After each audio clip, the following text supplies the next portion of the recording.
Hi friends, ഇന്ന് Sunday ലഞ്ചാണ്.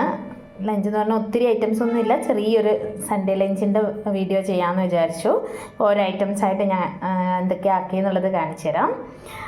Beans തോരനാണ്, beans തേങ്ങയിട്ട് തോരൻ വെച്ചത്. പിന്നെ നമ്മൾ അച്ചാറുണ്ട്, മാങ്ങാച്ചാർ വീട്ടിൽ തന്നെ ഇട്ടതാണ്. അതിൻ്റെ കൂടെ സ്പെഷ്യൽ എന്ന് പറയാൻ സൺഡേയുടെ സ്പെഷ്യലായിട്ട് നമ്മൾ ചിക്കൻ ഫ്രൈ ചെയ്തിട്ടുണ്ട്. ചിക്കൻ ഫ്രൈ ഉണ്ട്. പിന്നെ ചോറ്. അതിൻ്റെ കൂടെ നമുക്കൊരു കറിയായിട്ട് മോര് കറിയാണ്, പ്രത്യേകിച്ച് കഷ്ണങ്ങളൊന്നും ഇടാതെ തേങ്ങ അരച്ച് വെച്ചിരിക്കുന്ന മോര് കറി. അപ്പോൾ ഇന്നത്തെ ലഞ്ച് ഐറ്റംസ് എന്ന് പറയുന്നത് ഇത്രയാണ്. അപ്പോൾ മോര് കറി, ബീൻസ് തോരൻ, ചിക്കൻ ഫ്രൈ, അച്ചാർ, ഇതാണ് കേട്ടോ ഇന്നത്തെ സ്പെഷ്യൽ. നമ്മുടെ ചാനൽ ഇഷ്ടമാവുന്നുണ്ടെങ്കിൽ എല്ലാവരും ഒന്ന് സബ്സ്ക്രൈബ് ചെയ്ത് സപ്പോർട്ട് ചെയ്യണേ.